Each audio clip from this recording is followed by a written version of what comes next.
इस स्मार्टफोन की दुनिया में काफी सारी ऐसी चीजें होती है जिनको हम सच मान लेते हैं, लेकिन वो सच होती नहीं है। और आप लोग भी काफी स्मार्ट हो और आपको भी काफी सारी चीजों के बारे में पता है कि भाई ये सच है, ये झूठ है, लेकिन अभी भी काफी सारी ऐसी चीजें हैं जिस पर लोग अभी भी विश्वास करते हैं, लेकिन वो सच नहीं होती है। तो ऐसे लगभग 9 से 10 यहाँ पे स्मार्टफोन की टेक मिथ्स बताने वाला हूं। तो सबसे पहले मिथ ये है कि अगर आप वीपीएन यूज करते हो तो इसका मतलब ये नहीं है कि आप बिल्कुल एनोनिमस हो चुके हैं, आपको कोई नहीं देख सकता, आप क्या करो किसी को कुछ नहीं पता चलेगा। अब आप बोलेंगे भाई इनकॉग्निटो मोड के बारे में बोलता है, बात समझ में भी आती है, वीपीएन करके भी हम, हाँ भाई ये सच है। देखो वीपीएन यूज करने से क्या होता है, हमारी आईपी एड्रेस चेंज हो जाता है जिससे हमारी लोकेशन चेंज हो गई। अब जब वीपीएन लगाते तो हमारा जो कम्युनिकेशन चल रहा है सर्वर के थ्रू वो भी थोड़ा इंक्रिप्शन, उसमें भी इंक्रिप्शन आ जाती है। और बाकी चीजें डिपेंड करती है कौन सा वीपीएन यूज करो, फ्री कर रहे हो, पेड कर रहे हो, इस चीजों पर भी डिपेंड करता है। तो बेसिकली हो क्या गया, अब जो है आपकी अलग आईपी एड्रेस हो गया, जो आपका आईएसपी है, इंटरनेट सर्विस प्रोवाइडर है, उसको नहीं पता चलेगा कि आप क्या देख रहे हो, लेकिन उसको ये पता रहेगा कि आप जो है एक वीपीएन का यूज कर रहे हो। लेकिन पॉसिबिलिटीज है कि गवर्नमेंट वगैरह चाहे तो वो देख सकती है कि आपने क्या करा है, वीपीएन यूज करके क्या देख रहे थे, क्या सर्च कर रहे थे, तो ये हो सकता है। तो गवर्नमेंट क्या करेगी, पीछे पीछे जाएगी कि आपने कौन सा वीपीएन यूज करा था, फिर वीपीएन वालों से पूछेगी कि भाई इस वीपीएन से क्या क्या देखा गया था। तो काफी सारी पॉसिबिलिटीज है, लेकिन काफी बड़ी स्केल पर। हाँ, अगर आप एक नॉर्मल बंदे हो, नॉर्मल सी चीजें देख रहे हो वीपीएन लगाकर, तो उससे कोई फर्क नहीं पड़ेगा, या फिर छोटी मोटी चीजें सर्च कर रहे हो तो कुछ फर्क नहीं पड़ेगा। तो ये मिथ छोड़ो कि वीपीएन लगाना सेफ है, लेकिन छोटी स्केल पर आप कुछ काम करो तो सेफ है, लेकिन बड़े स्केल पर सेफ नहीं है, उसके लिए कुछ और अलग जुगाड़ करने पड़ते हैं। और अगली मिथ ये है कि मैंने यार देखा है काफी बड़े बड़े यूट्यूबर्स भी बोलते हैं, मेरे एक दोस्त है भाई, वो भी इस चीज की कंफ्यूजन में था कि भाई मैं जो है मैंने नया फोन लिया है, उसकी बैटरी जो है वो मैं 20% नहीं होने दूंगा, 20% से पहले उसको चार्ज कर लूंगा, उसको 100% नहीं करूंगा, 80% तक रखूंगा, मतलब 20 से 80% के बीच में बैटरी रखूंगा, फुल चार्ज नहीं करूंगा, ना पूरा डिस्चार्ज करूंगा। इससे क्या होगा, मेरी चार्ज साइकिल बच जाएगी। अगर मेरी पूरी चार्ज साइकिल नहीं होगी तो यहाँ पर मेरी बैटरी लाइफ ज्यादा होगी। तो पहले आपको बता देता हूँ, देखो स्मार्टफोन की बैटरी हो या फिर कोई सी भी बैटरी हो, उसकी ना लाइफ जो मेजर करी जाती है वो चार्ज साइकिल से करी जाती है, कितनी बार चार्ज और डिस्चार्ज वो हो सकता है। मान के चलो अगर किसी बैटरी की चार्ज साइकिल 5000 है फॉर एग्जाम्पल, तो मतलब वो 5000 बार आप चार्ज डिस्चार्ज कर सकते हो। उसके बाद जो है उसकी बैटरी की लाइफ जो है वो कम हो जाएगी, बैटरी बैकअप उसका कम हो जाएगा। तो यहाँ पर काफ़ी सारी मिथ है कि यहाँ पर यूट्यूबर्स भी मैंने देखा काफ़ी बड़े बड़े मिलियंस में है, काफ़ी लोग फॉलो करते हैं, तो वो भी बोलते रहते हैं कि फुल चार्ज मत करा करो, पूरा डिस्चार्ज मत करा करो। कहीं कहीं वो भी ठीक है, लेकिन पूरी तरह से वो भी ठीक नहीं है। अब देखो इसमें मिथ ये है, देखो ये मैं जो अब बात बता रहा हूँ ये मैं खुद नहीं कह रहा हूँ, देखो अभी मैं पढ़ाई करता रहता हूँ, मैं साइंस का स्टूडेंट हूँ, तो बैटरी की चार्जिंग डिस्चार्जिंग ये सब मैं अभी पढ़ रहा था, पहले भी पढ़ी थी, फिर दोबारा पढ़ी, मैं काफ़ी बार इस चीज़ के बारे में पढ़ चुका हूँ। और मैंने अपनी वीडियो में कभी भी इस बारे में नहीं कहा कि अपने फ़ोन को फुल चार्ज मत करा करो या फिर पूरा डिस्चार्ज मत करा करो। मैं बोलता हूँ कि भाई बिंदास कैसे चार्ज करो, कैसे, इतनी टेंशन क्यों लेनी भाई, छोटी सी जिंदगी है, छोटी सी चीज़ के लिए आप पूरी मतलब इतना वो ध्यान रखोगे, इस चीज़ पे इतना फर्क नहीं पड़ता। तो मैं ये कह रहा था कि यहाँ पर ये बात मैं नहीं बोल रहा हूँ, ये एप्पल ने भी बोली है, एप्पल भी बोलता है कि यहाँ पर चार्ज साइकिल जब मानी जाती है जब उतनी आप बैटरी कंज्यूम कर लेते हो या फिर डिस्चार्ज कर देते हो। समझ में नहीं आया होगा, मैं बताता हूँ। अब मान के चलो आपने फोन को 100% चार्ज कर लिया, आपने उसको फोन को यूज करा और यूज करते करते आपकी बैटरी बची सिर्फ 25%। तो आपने सोचा भाई साहब मैं इसको जीरो नहीं करूंगा वरना मेरी जो चार्ज साइकिल है वो कंप्लीट हो जाएगी, एक चार्ज साइकिल काउंट हो जाएगी। आपने क्या करा, मैं इसको चार्ज कर लेता हूं, आपने मान लो फुल चार्ज कर लिया।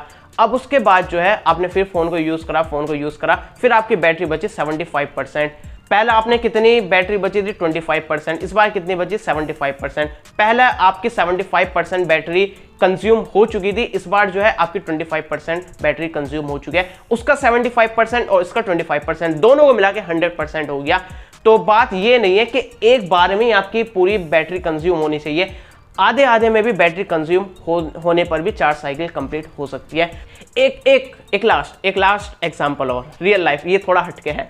मान लो यार ये एक पॉइंट है, एक ये दूसरा पॉइंट है, यहाँ पर आप खड़े हो, ये आप खड़े हो और यहाँ पर आपको जाना है, ये 1 किलोमीटर का रास्ता है, नहीं 100 किलोमीटर का, मान लो 100 किलोमीटर का रास्ता है। आप यहाँ से चले, आप जो है 70 किलोमीटर तक चले और वापस आ गए। आपने कहा मैं 100 किलोमीटर तक चला ही नहीं हूँ, मेरी पूरी ये साइकिल जो है कंप्लीट नहीं हुई है, मैं पूरा 100 किलोमीटर नहीं चला। लेकिन फिर क्या करा आपने, फिर वापस जब आ गए फिर से यहाँ पर 30 किलोमीटर चले, पहले 70 किलोमीटर चल दिए थे, अब 30 किलोमीटर चल दिए।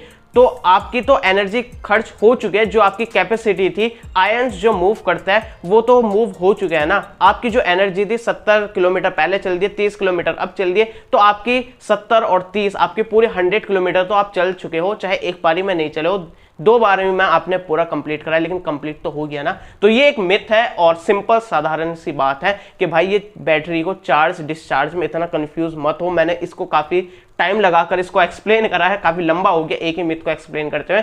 तो इस छोटी सी चीज के चक्कर में यार इतना टाइम बर्बाद मत करो, बिंदास चार्ज करो, बिंदास इसको डिस्चार्ज करो, जब मर्जी जब चार्ज करो, जब इसको हटाना है तब हटाओ। तो इतना कॉम्प्लिकेटेड नहीं है ये। और वैसे भी ब्रांड जो है उनकी बैटरी की चार्ज साइकिल काफ़ी अच्छी होती है, काफ़ी ज़्यादा होती है और कंप्लीट हो भी जाती है आपकी चार्ज साइकिल, तो उसकी डिग्रेडेशन जो होती है वो भी काफ़ी कम होती है। और अगर हो भी जाती है, मतलब यार 2-3 साल तक तो बैटरी पर कुछ फर्क पड़ता ही नहीं है, मतलब तो बहुत कम फर्क पड़ता है, तो 2-3 साल तक तो फोन भी नए आ जाता है, आप भी चेंज कर लेते हो, तो क्यों इतना टेंशन लेना। अगले मिथ को देखते हैं।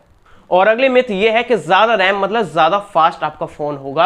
ये आप भी समझते हो कि हाँ भाई ये गलत है, ज्यादा रैम से कुछ फर्क नहीं पड़ता, और ये आपके कंजप्शन पर डिपेंड करता है कि क्या आप किस तरह से फोन को यूज करते हो। क्योंकि यार अभी भी लोग जो है इस चीज को मानते हैं, और काफी सारी चीजें मैं एक्स्ट्रा भी बताने वाला हूँ। मैंने देखा कि यार मैं 4 GB वाला फोन नहीं ले रहा, मैं 8 वाला ले रहा हूँ, मुझे काफी ज्यादा जरूरत पड़ती है, और उसका काम क्या है, सिर्फ यूट्यूब देखना, इंस्टाग्राम देखना और 2-3 एप्लीकेशन एक साथ यूज करना। तो इसमें यार इनफ है, मतलब आज की डेट में 4 GB रैम मिनिमम होनी चाहिए, और 4 GB मिनिमम रैम में आप काफी अच्छे से काम कर लेते हो। आपका जो नॉर्मल काम है, मल्टीटास्किंग आपकी नॉर्मल सी हो जाती है। लेकिन ऐसा नहीं है कि 4 GB रैम और 8 GB रैम को आप कंपेयर करोगे तो हो सकता है कि आपकी 4 GB रैम फास्ट निकल जाए। आईफोन को देख लो, आईफोन की 3-4 GB वाला फोन, रैम वाला फोन जो है आपके एंड्रॉइड के 8 GB रैम से ज्यादा फास्ट परफॉर्म करता है। उसमें जो एप्लीकेशन बैकग्राउंड में होती है वो स्टॉप नहीं होती है। रैम तो आप समझते हो रैम का क्या काम होता है, एप्लीकेशन या फिर जो भी आपका काम चल रहा है उसको लोड करता है रैम में। तो जितना ज्यादा आपका काम कर रहे हो एक ही टाइम पर, उतना ज्यादा आपको स्पेस चाहिए होगा उसको लोड करने के लिए। तो सिंपल सा ये काम है, सब परफॉर्मेंस पर फर्क नहीं पड़ता कि आपका फोन फास्ट हो जाएगा। फास्ट आपका रैम की वजह से तब होगा जब उसकी जनरेशन, उसमें देखो आपको फ्रीक्वेंसी देखने को मिलती है कि कितनी मेगाहर्ट्ज की आपकी रैम है और आपकी जनरेशन कौन सी है, LPDDR4 है या फिर LPDDR5 है, स्मार्टफोन के बारे में बात करो। और पीसी में आपकी क्लॉक स्पीड पर डिपेंड करता है कि 3000 मेगाहर्ट्ज की आपकी रैम है या फिर 2800 मेगाहर्ट्ज की आपकी रैम है, इन चीज़ों पर डिपेंड करता है। और यहाँ पर सॉफ्टवेयर की ऑप्टिमाइजेशन पर भी डिपेंड करता है। iOS में जो है कम रैम वाला काफ़ी अच्छे से परफॉर्म करेगा, और आपका एंड्रॉइड वाला ज़्यादा रैम वाला थोड़ा कम परफॉर्म करता है। अच्छा, मतलब रैम मैनेजमेंट जो है ऑपरेटिंग सिस्टम पर डिपेंड करती है कि ऑपरेटिंग सिस्टम कितनी स्मार्ट तरीके से रैम को मैनेज करता है। तो सिर्फ रैम की क्वांटिटी से फर्क नहीं पड़ता, उसकी क्वालिटी से भी फर्क पड़ता है। बाल सही लग रहा है ना, हेयर ब्रश से सेट करें है मैंने, इलेक्ट्रिक हेयर ब्रश, बिल्कुल प्रोफेशनल वाला हेयर ब्रश है। इसकी लिंक आपको डिस्क्रिप्शन में दे दूंगा, वहां से जाकर इसको बाय कर सकते हो। इसमें आप टेम्परेचर सेट कर सकते हो, कितना आपको टेम्परेचर रखना है, कितना हीट करना है, और जैसे ये आप सेट कर दोगे अपने हेयर को स्टाइल कर सकते हो, और काफी बढ़िया से होल्ड यहाँ पर बन के रह जाती है, और काफी स्टाइलिश आप अपने हेयर को लुक दे सकते हो। तो जाओ बाय करो, डिस्क्रिप्शन में लिंक मिल जाएगी।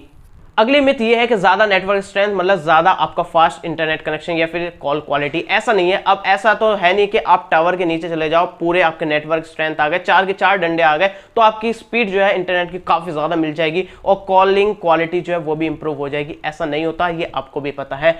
ये नेटवर्क की स्ट्रेंथ दिखाता है कि कितने सिग्नल आ रहे हैं, उसकी क्वालिटी नहीं बताता है। क्वालिटी से मतलब ये है कि उस पर नेटवर्क पर ज्यादा लोग तो कनेक्टेड नहीं है, काफी सारी चीजें डिपेंड करती है। मान के चलो आपके पास पानी की एक सप्लाई आ रही, इतना मोटा पाइप है, इतने मोटे पाइप से पानी आ रहा है, लेकिन उसमें पानी बहुत थोड़ा थोड़ा आ रहा है, और आपके पास एक छोटा पाइप है लेकिन उसमें पूरे प्रेशर से पूरा भर के पानी आ रहा है, तो कौन सा अच्छा है, बड़ा वाला पाइप या छोटा पाइप? छोटा पाइप, क्योंकि छोटे पाइप में आपको भर के पानी आ रहा है, काफी भरा हुआ। तो इसी तरह यहां पर नेटवर्क स्ट्रेंथ पर भी होता है कि आपका नेटवर्क इतना बड़ा पाइप जैसा है लेकिन उसमें पानी तो बहुत थोड़ा थोड़ा आ रहा है ना, और इसी तरह आपके हो सकता है नेटवर्क कम आ रहा है, छोटा सा नेटवर्क है, छोटे पाइप की तरह, उसमें पूरा भर के यहाँ पर पानी आ रहा है, पूरी भर के यहाँ पर स्पीड आ रही है। तो यहाँ पर ये स्पीड जो है किसी और चीजों पर भी डिपेंड करता है, जो कि मैं अपनी काफी सारी वीडियो में बता चुका हूँ। इसका मतलब यह है कि ज्यादा नेटवर्क स्ट्रेंथ का मतलब ये नहीं है कि आपकी ज्यादा अच्छी स्पीड या फिर ज्यादा कॉल क्वालिटी देखने को मिलेगी। और अगली मिथ ये है कि स्मार्टफोन यूज करने से ब्रेन कैंसर होता है। अब देखो यार, ये काफ़ी मतलब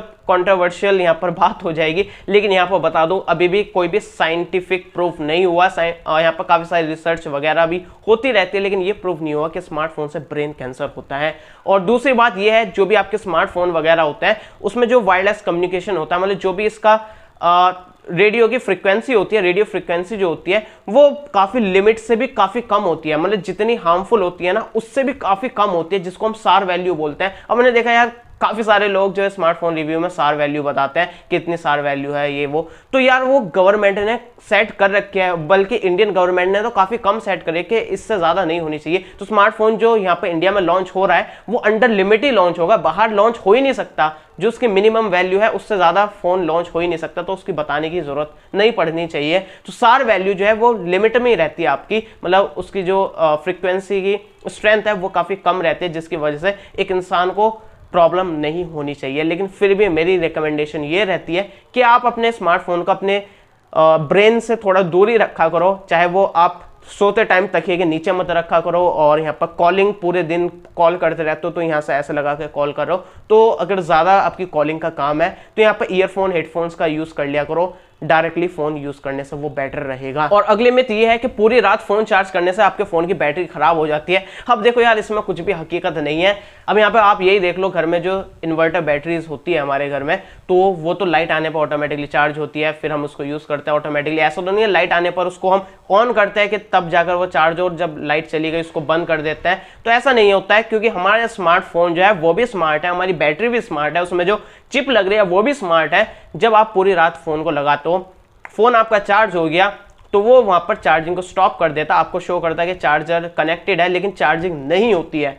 तो ये आप छोड़ दो भाई, ये आजकल के स्मार्टफोन है तो ये काफ़ी स्मार्टली इस चीज़ को मैनेज कर लेते हैं। बस इस काम करने के लिए थोड़ी यहाँ पर वो उसमें पावर कंज्यूम करता है चार्जर से ही, और उसकी चिप जो है थोड़ी सी हीट हो जाती है, मतलब हल्का सा, बहुत कम यार, मतलब होता है, मान के चलो नेग्लिजिबल हीट होता है।